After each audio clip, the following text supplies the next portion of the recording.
Hello everyone, welcome to Polity Simplified series. Today we are going to study Article 13. आता सध्या काय आहे, इथून पुढचे जे काही आर्टिकल्स आहेत, आर्टिकल 32 पर्यंत, त्याच्या पुढे सुद्धा आहे, पण इथून पुढे आर्टिकल 32 पर्यंत we are dealing with articles related with the fundamental rights. लक्षात घ्या कशाबद्दल आहे, फंडामेंटल राइट्स. हे मी इथे इंट्रोडक्शन का देतो, कारण खूप महत्वाचं आहे. सो आर्टिकल इथून पुढचे जे आर्टिकल्स आहेत, these are dealing with fundamental rights. Fundamental rights are given in part 3 of the Indian constitution. Fundamental rights चा ऑब्जेक्टिव्ह काय आहे, टू इस्टॅब्लिश पॉलिटिकल डेमोक्रेसी. पक्क लक्षात घ्या, यांचा ऑब्जेक्टिव्ह काय आहे, टू इस्टॅब्लिश पॉलिटिकल डेमोक्रेसी. महत्वाचं आहे. आता फंडामेंटल राइट्स काय म्हणतात किंवा एखाद्या राईटला फंडामेंटल राइट का म्हणायचं, दोन डेफिनेशन्स आहेत. पहिली डेफिनेशन आहे, those rights which are protected by fundamental law of the land are called as fundamental right. आपल्या केसमध्ये फंडामेंटल लॉ काय आहे, constitution is fundamental law in India. Constitution काय आहे, कॉन्स्टिट्यूशन भारतामधील फंडामेंटल लॉ आहे. तर आपल्या फंडामेंटल राइट्सला किंवा ज्या राइट्सला कॉन्स्टिट्यूशन प्रोटेक्शन देतं, they are called as fundamental rights. Basically article 13, article 32 आणि आर्टिकल 226. आर्टिकल 13, आर्टिकल 32 आणि article 226 they give protection to the rights which are called as fundamental rights. First part, so it is article 13. Clear? मग आता article 13 कशाबद्दल बोलतं, तर आणखीन एक point लक्षात घ्या. आर्टिकल 13, आर्टिकल 32 आणि आर्टिकल 226 हे कशाबद्दल आहेत, हे ज्युडिशियल रिव्ह्यू बद्दल सुद्धा आहेत. कशाबद्दल आहेत, judicial review. What is judicial review? It is examination, evaluation or review of any law made by parliament, state assembly, any executive action, any bylaw, regulation, rule which is inconsistent with rationality, constitutionality, legality will be declared as invalid by judiciary. It is called as judicial review. थोडक्यात काय आहे, पार्लमेंटने, एक्झिक्युटिव्हने, मिनिस्टरने केलेले lodge, rules, regulations जे चूक आहेत, जे कॉन्स्टिट्यूशनला violet करतात किंवा जे नियमांना व्हायोलेट करतात, जे रास्त नाहीयेत, जे योग्य नाहीयेत, या सगळ्यांना इनव्हॅलिड डिक्लेअर करणं, या सगळ्यांना चूक डिक्लेअर करणं, याला म्हणायचं ज्युडिशियल रिव्ह्यू. मराठीमध्ये एक वर्ड आहे, न्यायालयीन पुनर्विलोकन. याला आपण काय म्हणतो, ज्युडिशियल रिव्ह्यू, किंवा याला शब्द आहे न्यायालयीन पुनर्विलोकन. So basically article 13 along with article 32 and article 226 talks about judicial review. Correct आहे. आता आर्टिकल 13 दोन पद्धतीने डिफाईन होतं. सिम्पली तुम्हाला सांगतो, आर्टिकल 13 हे एक आहे नॅरो डेफिनेशन. नॅरो म्हणजे काय, संकुचित डेफिनेशन. दुसरी आहे ब्रॉड डेफिनेशन, म्हणजे काय, विस्तृत डेफिनेशन. हे थोडं अनालिसिस महत्वाचं आहे. आर्टिकल 13 ची नॅरो डेफिनेशन काय म्हणते, ही म्हणते एनिथिंग. आता जेव्हा मी इथं शब्द वापरतो एनिथिंग, या एनिथिंग मध्ये काय येतं, एनिथिंग मध्ये पार्लमेंटनं केलेला लॉ, मिनिस्टर्सनी घेतलेले डिसिजन, स्टेट असेंब्लीनं केलेला लॉ, स्टेट मिनिस्टर्सनी घेतलेले डिसिजन्स, लोकल गव्हर्नमेंट ऑथॉरिटीजने घेतलेले डिसिजन्स, अर्बन असेल, रुरल असेल, किंवा कोणतीही गव्हर्नमेंट ऑथॉरिटी यांनी घेतलेले decisions. Anything which goes against fundamental right, अशी कोणतीही गोष्ट जी मगाशी मी सांगितली, ही फंडामेंटल राईटच्या अगेन्स्ट जर जात असेल, तर याला आर्टिकल 13 नुसार काय केलं जाईल, आर्टिकल 13 नुसार याला इनव्हॅलिड डिक्लेअर केलं जाईल, याला चुकीचं डिक्लेअर केलं जाईल आणि याला रद्द केलं जाईल. So narrow definition of article 13 protects fundamental right only. Narrow definition. But when we try to define Article 13 in a broader way, broader context मध्ये, तर त्या केसमध्ये काय आहे, एनिथिंग, बरोबर आहे, anything which violates any provision of constitution. म्हणजे article 13 तुम्ही काय करू शकता, सर्वच्या सर्व कॉन्स्टिट्यूशनला अप्लाय करू शकता. Anything which violates anything given in the constitution shall be declared as invalid under article 13. So simply आपण काय करतोय, आर्टिकल 13 दोन पद्धतीने अप्लाय करतोय. आपण जेव्हा वर्ड बाय वर्ड म्हणजे शब्दशः डेफिनेशन घेतो, ज्याला आपण नॅरो डेफिनेशन म्हणायची. तर या डेफिनेशन मध्ये आर्टिकल 13चं ऍप्लिकेशन फक्त आपण फंडामेंटल राईट्स पुरतं मर्यादित ठेवतो. पण जेव्हा आपण या आर्टिकल 13ला ब्रॉडली डिफाईन करण्याचा प्रयत्न करतो, at that time we apply article 13 to entire constitution. So article 13 is there for a protection of entire constitution through a process which is called as a judicial review. म्हणून मगाशी तुम्हाला सांगितलं, हा जो शब्द आहे ज्युडिशियल रिव्ह्यू, याचा base कोणत्या आर्टिकल्स आहेत? आर्टिकल 13, आर्टिकल 32 आणि article 226. These 3 are the basis of judicial review. Now see, हे काय म्हणतं बघूया. आता आपण काय करूया, आर्टिकल 13च्या प्रॉपर प्रोव्हिजन्स कडे येऊया. आता मी तुम्हाला थीम सांगितली काय आहे. Now see what article 13 says. Article 13 says laws. Laws म्हणजे केलेले कायदे, पार्लमेंटने केलेले असो किंवा स्टेट असेंब्लीने केलेले असो. Laws which are inconsistent with or in derogation म्हणजे against of the fundamental right. म्हणजे जे लॉज फंडामेंटल राईट सोबत कन्सिस्टंट नाहीयेत किंवा जे लॉज फंडामेंटल राईटला व्हायलेट करतात किंवा जे लॉज फंडामेंटल राईटच्या अगेन्स्ट जातात, त्यांच्याबद्दल काय प्रोव्हिजन्स आहेत, it is given in article 13. सोप्या भाषेत मी तुम्हाला थीम सांगतो. आर्टिकल 13 सोप्या भाषेमध्ये म्हणतं, anything which goes against or anything which violates fundamental rights shall be declared as null and void.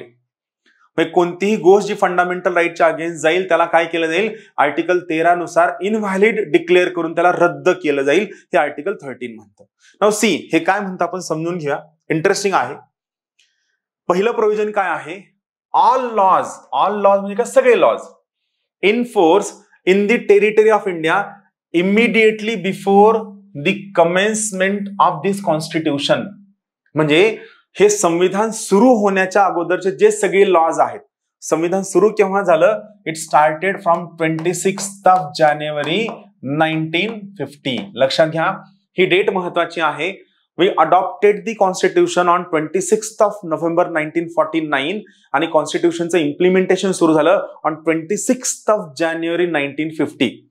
तर 26 जानेवारी 1950च्या इमिडिएटली अगोदरचे जे सगळे लॉज फोर्स मध्ये होते, जे सगळे लॉज इम्प्लिमेंटेशन मध्ये होते, या लॉजनी जर हे लॉज फंडामेंटल राईट्स होत इनकन्सिस्टंट असतील तर फंडामेंटल राईट मध्ये काय पार्ट्स होत, आणि पार्ट कोणता आहे, पार्ट 3 आहे. तर हे सगळे laws they shall be declared as void. तो लॉ किंवा त्या लॉचा कोणताही पार्ट जो फंडामेंटल राईटच्या अगेन्स्ट असेल, फंडामेंटल राईट्सला व्हायलेट करत असेल, फंडामेंटल राईटच्या प्रोव्हिजन्सना डिरोगेट करत असेल, तर आयदर त्या पूर्ण लॉला किंवा त्या लॉचा तेवढा पर्टिक्युलर पार्ट जो फंडामेंटल राईटला व्हायलेट करतोय shall be declared as null and void. त्याला काय इनव्हॅलिड डिक्लेअर केलं जाईल. हे काय आहे, पहिलं प्रोव्हिजन. कशाचं, आर्टिकल 13चं. सेकंड प्रोव्हिजन काय म्हणतं बघा. त्याच्या अगोदर मला सांगा, हे आपण कोणत्या प्रोव्हिजन बद्दल बोलतोय, जे प्रोव्हिजन्स कॉन्स्टिट्यूशन सुरू होण्याच्या अगोदरचे आहेत, कॉन्स्टिट्यूशन सुरू झाल्याच्या नंतरचे नाही. त्याच्याबद्दल पुढचं प्रोव्हिजन आहे. कॉन्स्टिट्यूशन सुरू होण्याच्या अगोदरच्या प्रोव्हिजन बद्दल पहिला क्लॉज बोलतो. सेकंड क्लॉज कशाबद्दल बोलतो पाहूया. सेकंड क्लॉज काय म्हणतो, द स्टेट. आपण ऑलरेडी स्टेट या शब्दाची डेफिनेशन पाहितलेली आहे. We have seen definition of word state in article 12. मागचं जे आर्टिकल आहे यामध्ये आपण स्टेट या वर्डची डेफिनेशन पाहितलेली आहे. सो पहा, the state shall not make म्हणजे बनवणार नाही, एनी लॉ कोणताही असा कायदा बनवणार नाही, विच टेक्स अवे म्हणजे जे काढून घेईल, अब्रिजेस म्हणजे काय व्हायलेट करल, abridges the rights conferred by this part and any law made in contravention म्हणजे व्हायलेट करणार आहे of this clause shall to the extent of the contravention be void. पहिल्या क्लॉज मध्ये आपण काय पाहितलं, संविधान सुरू होण्याच्या अगोदरचे प्रोव्हिजन्स आपण पाहितले. आता आपण काय पाहतोय, समजा पार्लमेंटने एखादा लॉ केला आणि या लॉनं आर्टिकल 13 मधले काही प्रोव्हिजन्स काढले, व्हायलेट केले, किंवा सगळ्या फंडामेंटल राईट मधलं कोणतंही प्रोव्हिजन व्हायलेट केलं, डिरोगेट केलं, इनकन्सिस्टंट असेल, तर त्या पर्टिक्युलर केसमध्ये कोणताही लॉ, कोणतीही तरतूद, कोणतंही प्रोव्हिजन जे या पार्टला व्हायलेट करत असेल, that shall be declared as invalid, that shall be declared as null and void. त्याला 0 किंमत असेल. म्हणजे परत मला सांगा, इथं कशाला अपर हँड आहे? याला फंडामेंटल राईटला अपर हँड आहे against parliamentary law which violates fundamental rights. आता पुढचा क्लॉज काय म्हणतो पहा. इन दिस आर्टिकल म्हणजे आर्टिकल 13 मध्ये unless the context provides otherwise requires law includes, म्हणजे तिसऱ्या क्लॉज मध्ये काय आहे, आर्टिकल 13 साठी लॉ कशाला म्हणायचं. बेसिकली आपण काय केलं की लॉची डेफिनेशन आपल्या नॉर्मल अंडरस्टँडिंग साठी काय आहे, a rule on regulation that is made, drafted, discussed, deliberated and passed in the parliament is called as law. पण आर्टिकल 13 मध्ये लॉ या वर्डची डेफिनेशन खूप वाईड केलेली आहे. फंडामेंटल राईटच्या पर्पजसाठी जेव्हा आपण आर्टिकल 13चं ऍप्लिकेशन करतो, तर आर्टिकल 13चं ऍप्लिकेशन करताना हा जो वर्ड लॉ आहे, जो फंडामेंटल राईटच्या अगेन्स्ट झालेला आहे, याला जर तुम्हाला इनव्हॅलिड डिक्लेअर करायचं असेल तर कोणकोणत्या गोष्टींना लॉ म्हणायचं याची डेफिनेशन खूप जास्त वाईड आहे. लक्षात घ्या, it is widest possible definition of law. I will use word, it is widest possible definition of law under Article 13. हे काय म्हणतं पहा, the word law includes any ordinance. Ordinance वटहुकूम कोण जारी करतो? Ordinance is issued by President of India. कोणत्या article नुसार? Article 123 नुसार प्रेसिडेंट ऑर्डिनन्स इश्यू करतो आणि आर्टिकल 213 नुसार गव्हर्नर ऑर्डिनन्स इश्यू करतो. दोन आर्टिकल लक्षात घ्या. आर्टिकल 123 नुसार प्रेसिडेंट ऑर्डिनन्स इश्यू करतो, आर्टिकल 213 नुसार गव्हर्नर ऑर्डिनन्स इश्यू करतो. सो आर्टिकल 13 नुसार ऑर्डिनन्स सुद्धा काय आहे? आर्टिकल 13 नुसार लॉ म्हणून अप्लाय केलेला आहे. लॉ ऑर्डर हे दिलेला आदेश, बाय लॉ म्हणजे त्या लॉचा छोटासा लॉ, एखादा रूल नियम, एखादा रेग्युलेशन एखादं नियमन, एखादी सूचना नोटिफिकेशन, एखादी प्रथा, एखादा परंपरा having in the territory of India the force to law. म्हणजे कोणतीही गोष्ट, बघा ही डेफिनेशन काय दाखवते माहिती का? ही डेफिनेशन दाखवते की लॉ वर्डला वाइडेस्ट पॉसिबल पद्धतीने डिफाईन केलेला आहे. एखादा नियम, एखादा रूल, एखादा रेग्युलेशन, एखादी प्रथा, एखादी परंपरा, कोणतीही गोष्ट जी पार्ट 3 ला किंवा फंडामेंटल राईट मधल्या कोणत्याही प्रोव्हिजनला जर व्हायोलेट करत असेल तर आर्टिकल 13 नुसार that particular thing will be considered as law and any law before the commencement of the constitution or after the start of the constitution which violates part 3, which violates fundamental rights shall be declared as invalid, shall be declared as null and void. आता इथं काय आहे? Lodge in force म्हणजे सध्या अंमलबजावणी असणाऱ्या law मध्ये काय काय येतं?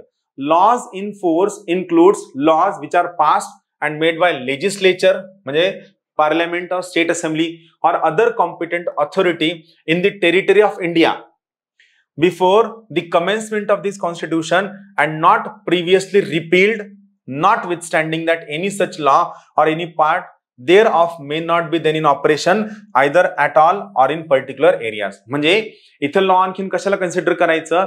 कॉन्स्टिट्यूशन कमेन्समेंट होण्याच्या वेळेस केलेले लॉ जे रिपील झालेत, जे रद्द झालेत, ज्यांना व्हॅलिडिटी नाहीये, त्यांना आर्टिकल 13 नुसार लॉ म्हणण्याची आवश्यकता नाही. का? कारण जे रिपील झालेत, जे रद्द झाले, जे इन यूज नाहीयेत, यांचा फंडामेंटल राईट वर किंवा पार्ट 3 वर कोणताच इम्पॅक्ट नसतो. हा, जे इन फोर्स आहेत त्यांना मात्र आपण रिपील करू शकतो बाय युझिंग आर्टिकल 13. आता हे थोडं महत्वाचं प्रोव्हिजन आहे. Nothing in this article shall apply to any amendment of this constitution made under Article 368. Article 13 Constitutional Amendment Act ला अप्लाय होत नाही अशी एक प्रोव्हिजन इंदिरा गांधी यांनी केलं होतं. 24th Amendment Act of 1971 लक्षात घ्या. 24th Amendment Act of 1971 नुसार इंदिरा गांधींनी प्रोव्हिजन केलं होतं. त्यांचं म्हणणं होतं article 13 is not applicable to constitutional amendment act.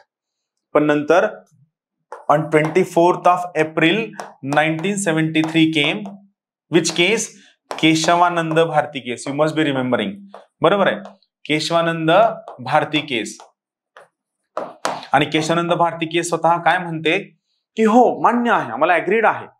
Keshavananda Bharati case gave the very novel concept of basic structure of Indian constitution.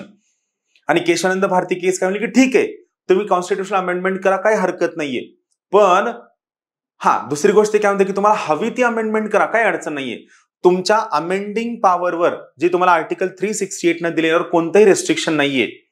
बरोबर आहे. अमेंडमेंट करा, हव्या तेवढ्या अमेंडमेंट करा, हवी तशी अमेंडमेंट करा, नो रेस्ट्रिक्शन. तुमच्या आर्टिकल 368च्या अमेंडिंग पॉवरवर आमच्याकडनं कोणतंही रेस्ट्रिक्शन नाही. पण आर्टिकल 13 ने दिलेला ज्युडिशियल रिव्ह्यूचा right is basic structure of Indian constitution and we will review basic structure of Indian constitution. म्हणजे याचा अर्थ काय घ्यायचा, जोपर्यंत कॉन्स्टिट्यूशनल अमेंडमेंट ऍक्ट, लक्ष देऊ नाही का, जोपर्यंत कॉन्स्टिट्यूशनल अमेंडमेंट ऍक्ट लीगल आहे, व्हॅलिड आहे, रिलिव्हंट आहे, कॉन्स्टिट्यूशनल आहे, बरोबर आहे, इरॅशनल नाहीये, तोपर्यंत article 13 is not applicable to constitutional amendment act. But the moment a law or an amendment made under Article 368 is unconstitutional, is illegal, is invalid, is arbitrary, is irrational, in that case, Article 13 will definitely be applicable to this Constitutional Amendment Act. Why? Because Article 13, which talks about judicial review, is basic structure of Indian Constitution, and the basic structure of Indian Constitution can never be taken away by any force, by any means, by any law, or by any constitutional amendment act. That's all. Thank you.